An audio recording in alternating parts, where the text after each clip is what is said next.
Renungan Pagi Maranatha oleh Ellen G. White, 4 Mei 2026. Mari kita berdoa. Bapa kami yang di sorga, Allah pencipta langit dan bumi, laut dan segala isinya, Allah yang maha besar, maha kuasa, sumber segalanya, yang kami sembah selalu melalui anak-Mu yang tunggal, Yesus Kristus. Terpujilah Yesus, anak Allah yang maha tinggi, yang adalah guru kami yang agung. Pada pagi hari ini kami bersyukur boleh bangun dan berbakti, dan sebagaimana membaca dan mendengarkan nasihat firman-Mu, kiranya ini menjadi pertobatan bagi kami semua, teristimewa bagi guru-guru teologi untuk tidak memutarbalikkan kitab suci. Beserta kami sepanjang perbaktian ini, kehendak-Mu yang jadi, ampun kami akan dosa dan salah, karena kami berdoa hanya dalam nama anak Allah yang tunggal, Yesus Kristus, yang adalah Tuhan dan Juru Selamat kami. Amin. Renungan hari ini akan dibacakan oleh Saudara Abraham Andiarto. Kepada Saudara Abraham, kami persilahkan. Terima kasih. Selamat pagi. Renungan pagi kita hari Senin tanggal 4 Mei tahun 2026 berjudul Memutarbalikkan Kitab Suci. Ayat tema diambil dari kitab 2 Petrus pasal 3 ayat 16. Firman Tuhan. Orang-orang yang tidak memahaminya dan yang tidak teguh imannya memutarbalikannya menjadi kebinasaan mereka sendiri. Bacaan renungan. Pandangan bahwa tidak penting apa yang manusia percayai adalah salah satu tipu daya iblis yang paling berhasil. Ia tahu bahwa kebenaran, bila diterima dengan kasih, akan menguduskan jiwa penerimanya. Karena itu, ia terus berusaha menggantinya dengan teori-teori palsu, dongeng, dan Injil yang lain. Penafsiran kitab suci yang kabur dan khayalan, serta banyaknya teori yang saling bertentangan tentang iman, adalah pekerjaan musuh besar kita untuk mengacaukan pikiran agar tidak dapat membedakan kebenaran. Perselisihan dan perpecahan di antara gereja-gereja Kristen sebagian besar timbul dari kebiasaan memutarbalikkan kitab suci demi mendukung teori kesukaan. Alih-alih mempelajari firman Allah dengan hati yang rendah untuk mengetahui kehendaknya, banyak orang hanya mencari hal-hal yang aneh atau baru. Untuk mempertahankan ajaran yang salah atau praktek yang tidak Kristiani, ada yang mengambil ayat kitab suci terpisah dari konteksnya. Bahkan, mungkin hanya mengutip setengah ayat untuk membuktikan pendapatnya. Padahal, bagian lain justru menunjukkan arti yang sebaliknya. Dengan kelicikan ular, mereka berlindung di balik potongan-potongan firman yang dipelintir sesuai keinginan daging. Demikianlah, banyak orang dengan sengaja memutarbalikkan firman Allah. Ada pula yang dengan imajinasi liar menafsirkan lambang dan simbol kitab suci sesuai selera, tanpa memperhatikan kesaksian Alkitab sebagai penafsirnya sendiri, lalu menyajikan khayalan mereka sebagai ajaran Alkitab. Setiap kali kitab suci dipelajari tanpa doa, tanpa roh kerendahan hati, dan tanpa sikap mau diajar, maka ayat-ayat yang paling sederhana sekalipun akan dipelintir dari arti sebenarnya. Firman Allah sesungguhnya jelas bagi semua orang yang mempelajarinya dengan hati yang berdoa. Setiap jiwa yang jujur sungguh-sungguh akan datang kepada terang kebenaran. Terang sudah terbit bagi orang benar. Mazmur 97 ayat 11. Dan tidak ada gereja yang dapat bertumbuh dalam kekudusan kecuali anggotanya sungguh-sungguh mencari kebenaran seperti mencari harta yang tersembunyi. Demikianlah renungan pagi kita pada pagi hari ini. Terima kasih dan Tuhan Yesus memberkati kita semuanya. Terima kasih atas penatalainan Saudara Abraham. Tuhan Yesus memberkati. Selamat pagi saudaraku dalam Tuhan. Pekabaran renungan pagi hari ini sangat erat hubungannya dengan pekabaran renungan pagi tanggal 2 Mei 2026 yang lalu. Karenanya Roh Nubuat berkata dalam Counsels to Parents, Teachers and Students halaman 463 paragraf 2. Seorang pelajar firman tidak boleh menjadikan pendapatnya sebagai pusat dari kebenaran.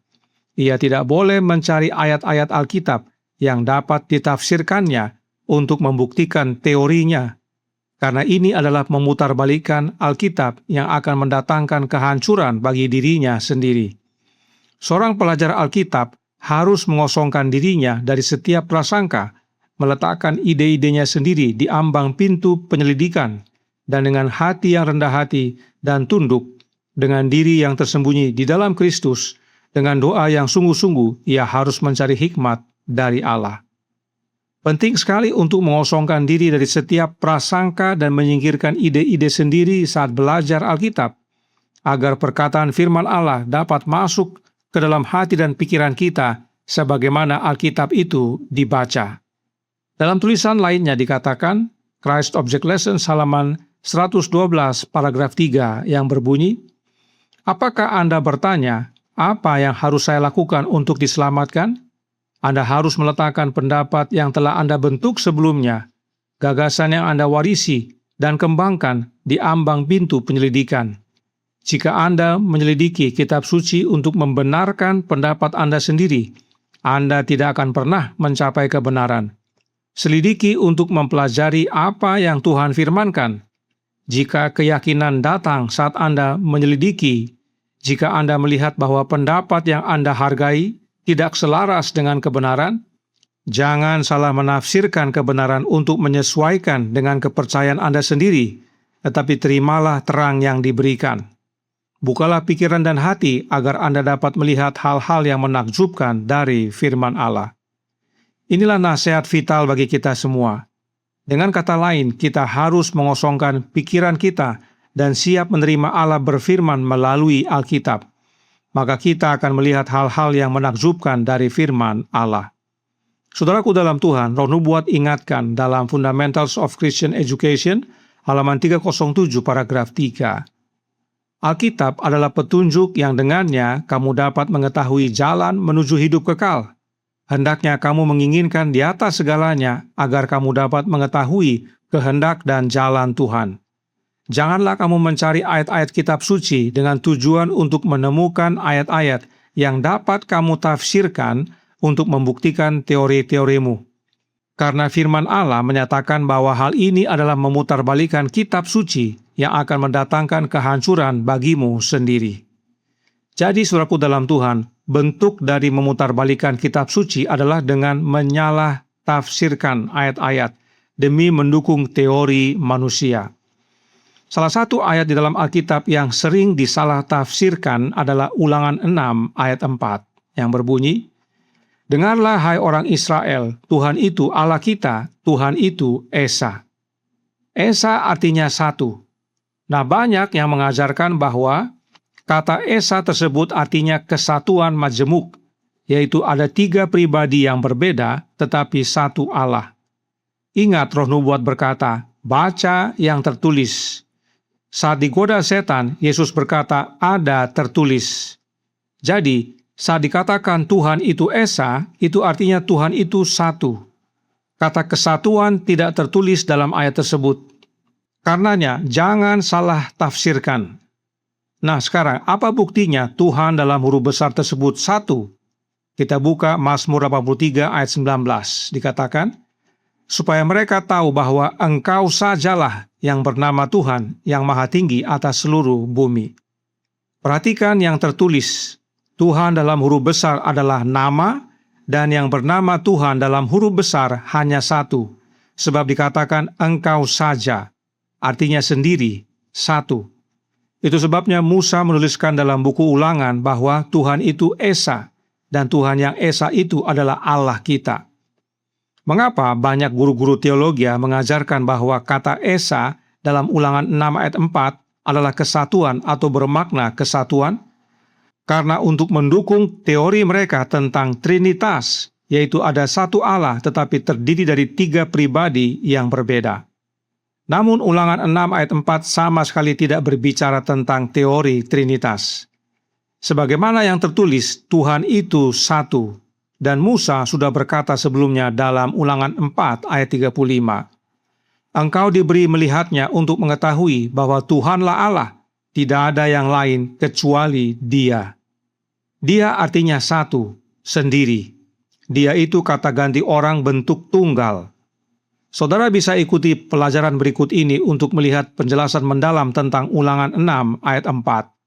Dalam pelajaran ini kita kaji kata echad dan kata yachid di dalam Alkitab. Dan apa yang Alkitab nyatakan tidak sama dengan yang diajarkan guru-guru teologi. Karenanya jangan putar balik Alkitab. Bahaya. Ayat inti renungan pagi hari ini berkata, menjadi kebinasaan mereka sendiri. Oleh sebab itu, perhatikan yang renungan pagi hari ini katakan dalam Maranatha halaman 132 paragraf 5. Setiap kali kitab suci dipelajari tanpa doa, tanpa roh kerendahan hati, dan tanpa sikap mau diajar, maka ayat-ayat yang paling sederhana sekalipun akan dipelintir dari arti sebenarnya. Firman Allah sesungguhnya jelas bagi semua orang yang mempelajarinya dengan hati yang berdoa. Setiap jiwa yang jujur sungguh-sungguh akan datang kepada terang kebenaran. Terang sudah terbit bagi orang benar, Mazmur 97 ayat 11. Dan tidak ada gereja yang dapat bertumbuh dalam kekudusan kecuali anggotanya sungguh-sungguh mencari kebenaran seperti mencari harta yang tersembunyi. Ulangan 6 ayat 4 adalah ayat sederhana. Alkitab berkata Tuhan itu Esa. Dengan rendah hati terima bahwa Allah itu satu. Jangan dipelintir menjadi kesatuan tiga pribadi. Memutarbalikan firman Tuhan adalah pekerjaan setan agar mengacaukan pikiran umat-umat Allah. Karenanya bertobat, terima Alkitab sebagaimana itu dibaca, dan baca dengan doa serta kerendahan hati. Tuhan memberkati, saya bawa dalam nama Yesus. Amin. Mari kita berdoa. Bapa kami yang di sorga, Allah pencipta langit dan bumi, laut dan segala isinya, Allah yang maha besar, maha kuasa, sumber segalanya, yang kami sembah selalu melalui anak-Mu yang tunggal, Yesus Kristus. Terima kasih atas nasihat vital pada pagi hari ini. Sering orang-orang menyalah tafsirkan Alkitab, dan itu sama dengan memutarbalikan firman-Mu. Dan itu dapat mendatangkan kebinasaan bagi mereka yang memutarbalikan firman-Mu. Karenanya tolong kami ya Bapa, karuniakanlah roh anak-Mu dalam hati ini, sebab hanya rohnya Yesus yang kompeten mengajar kami, dan menuntun kami ke dalam seluruh kebenaran, dan kami pun dapat mengabarkan Alkitab selaras dengan kehendak-Mu, sesuai dengan firman-Mu, tanpa memutar balikan. Beserta kami sepanjang hari ini kehendak-Mu yang jadi, ampun kami akan dosa dan salah, karena kami berdoa hanya dalam nama Anak Allah yang tunggal, Yesus Kristus, yang adalah Tuhan dan Juru Selamat kami. Amin.